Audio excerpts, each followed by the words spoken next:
What's going on, everyone? Welcome back to another football chatter video. Today we have a draft where I try and use Cody Gakpo to cover for Mo Salah. If you are into that, then please stick around. We're going to go through every player, we're going to go through how it looks and what we could possibly switch around. But other than that, please like and subscribe, help me grow the community. But let's get into it. So in goal, I've got Miguel and Valdemarson. It's been rumoured that Valdemarson might take the number one spot for Brentford of Flecken at some point during the season. Some fans are calling for that. I don't see that necessarily happening right away, but if it happens, then fantastic. Then you have a playing 4.0 keeper. Not much risk there. Plus, when I'm going to want 3 Brentford in my side, it's very unlikely. So, Miguel's going to be playing most of the games if he's number one. If Nottingham Forest do sign a different keeper, then obviously that keeper is going to be playing for me. Barco 4.0 defender. I think he is a really good option if he's nailed in that Brighton side. He's been playing all the preseason matches. He's been taking corner kicks and looks very involved in the attack. I have a 4.5 defender in Colville. I'm not certain about Colville or Chelsea or just that 4.5 spot. Could be any 4.5 defender.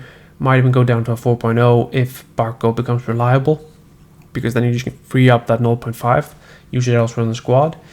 But yeah, I haven't really looked into the rotation with Livramento, who is the next player in this lineup, because Colville looks good for 4.5, having a Chelsea defender for those nice fixtures. Livramento plays Southampton in the first game week, so he can play that, and then Colville can just take over. But I've also got Trent, Alexander-Arnold, and Guardiola in there. I think they're mainstays. I'm pretty sure I'm going to have at least one of them in my team, if not both. Ideally, I'd have both, but they take up a lot of the budget, so I have to look at what I could do without those. But Livramento's there because there are strong links that Trippier might be leaving for Saudi. So I'm thinking if Livramento's nailed on there in the right back spot, he could do wonders for you. Newcastle have okay fixtures. They have Southampton, Bournemouth, they have Wolves, and in between that they have Spurs. And then they have Fulham, Man City, and it gets a bit trickier, but the start is decent. Then into midfield, I have Martin Ødegaard there. Now, in most of my drafts, it's been very hard to fit in an Arsenal attacker and an Arsenal defender. I do like having Martin Ødegaard there because I think it's a mistake not going with Arsenal players, even if their fixtures are very difficult. They are the second best team in the league 2 seasons in a row, and this season they might be the best team in the league. They might go down. I don't think they'll go down. I think in performance, not in relegation, but in performance, like they might finish 3rd or 4th. I don't think that's going to happen. I think they might actually win the league. So next to him I have Rodgers from Aston Villa. Now the reason I have Rodgers is because he's 5.0. He could do very well. If he doesn't, then he's 5.0, and I can just switch him out to any other player that does well at that price point. But he doesn't have to do much at 5.0. He can just sit on the bench, because I have the players in this draft to cover it. I then have Nkunku. Nkunku is there for 6.5 million. I think that's huge value, and I'm not going to say he could cover for Cole Palmer, but he's going to be playing in that front line, striker, left wing, right wing, attacking midfield. He can do a lot of stuff. Enzo Maresca seems like he's a huge fan. Nkunku's already scored in preseason, so that's fantastic. Took a penalty the other day. I'm not saying he's going to be on penalties. Cole Palmer's obviously there, but he's not on preseason with them. So Nkunku seems to be high on the penalty taking list, so that's a big plus. I have Eberechi Eze in this one because I like Eberechi Eze. I think he's a really good player, and I really like him. But I might swap him out, and I'll show you a little bit later how that might work, how that might look. Now, I also have Anthony Gordon there. He's been in every single draft I made. I don't see myself dropping him unless it just suddenly opens up a huge avenue for something hugely different. I just really like Anthony Gordon, and I've already gone through Newcastle fixtures. They're pretty nice. Southampton on St. James's Park. It's going to be fantastic. Into the front line we go. Haaland is there. So this is a Haaland draft. You can actually fit him into this. And I think it might be key to at least have one of him or Salah. You can go with neither, but I think that's too risky, and you're going to have to tear your team up if Haaland, scores 5 in the first 2, Isak, he's there as well, 8.5 million. I think that's just huge value. I was expecting him to come in at 9 before the season started and before, the prices came out, but he came out at 8.5, so that's fantastic.